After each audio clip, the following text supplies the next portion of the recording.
네, 앞서 관련 내용 속보로 전해드렸는데요. 윤 대통령에 대한 구속영장이 발부되자 영장 심사가 이뤄졌던 서부지방법원에서는 대통령 지지자들이 법원 청사로 난입했습니다. 이들은 경찰로부터 빼앗은 방패와 플라스틱 의자 등으로 법원의 정문과 유리창을 마구 깨부수고 경찰관을 폭행하는 헌정사의 유례를 찾기 힘든 일이 벌어졌는데요. 현장에 취재기자 연결해서 자세한 상황 알아보겠습니다. 배민혁 기자. 네, 서울 서부지방법원 앞에 나와 있습니다. 네, 지금 상황은 좀 정리가 됐습니까?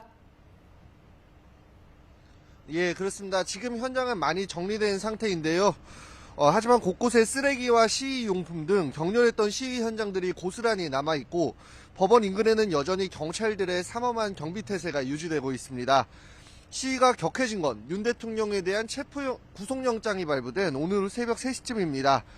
당시 촬영된 영상을 보시면 윤 대통령 지지자들로 보이는 시위대가 법원의 담을 넘고 스크럼을 짜서 경찰 저지를 뚫고 내부로 진입하는 화면을 보실 수 있습니다. 이들은 경찰을 폭행하고 경찰로부터 빼앗은 방패와 플라스틱 의자 등으로 유리창과 법원 문을 파손했습니다. 확보 영상을 보면 한때 법원 건물 다른 층에도 진입했던 것으로 보이는데요.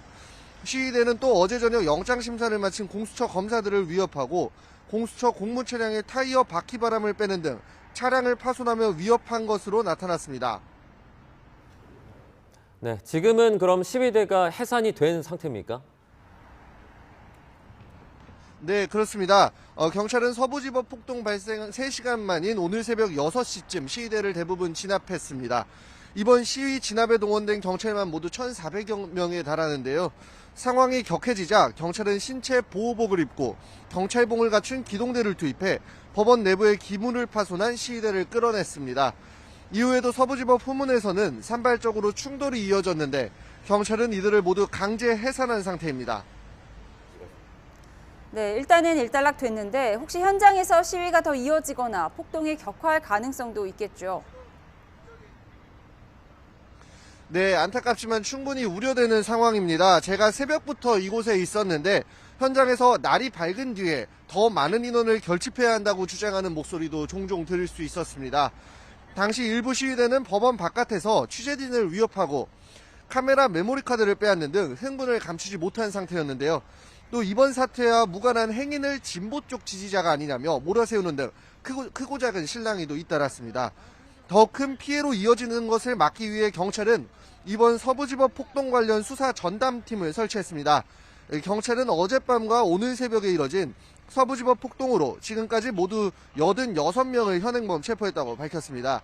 또 같은 시간 동안 소방당국에도 10여 건의 부상신고가 잇따른 것으로 전해졌는데요. 경찰은 일단 체포한 시위대를 서울시내 경찰서로 분산 유치하고 정확한 사건 경위를 조사하고 있습니다. 법치주의 최후의 보루인 법원이 습격을 당한 건 헌정사의 유례를 찾기 힘든 일인 만큼 이번 사태에 대해 엄정하게 대응한다는 방침입니다. 경찰은 또 만일의 사태를 대비해 법원 정문을 기준으로 양옆 길목을 통제하고 경계태세를 유지하고 있습니다. 이와 관련해서 경찰은 긴급회의를 했고 법원 행정처에서도 입장을 밝혔죠. 네, 그렇습니다. 경찰은 서부지법 폭동 관련 긴급하게 지휘부 회의를 개최했습니다.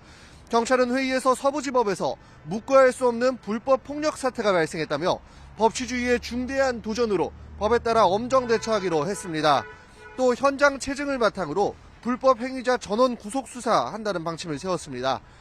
법원 행정처는 서부지법 난입 사태에 대해 우려를 나타내며 강한 유감을 표했는데요. 행정처는 이번 난입 사태는 법치주의에 대한 전면적인 부정이며 중대한 도전이라고 말했습니다. 또 이 같은 사태는 절대 일어나서는 안 되고 용납될 수도 없다고 밝혔습니다. 이에 따라 법원 행정처는 이번 사태에 대한 철저한 사실 확인과 엄중한 법적 책임이 따라야 한다고 강조했습니다. 지금까지 서울 서부지방법원 앞에서 YTN 배민혁입니다.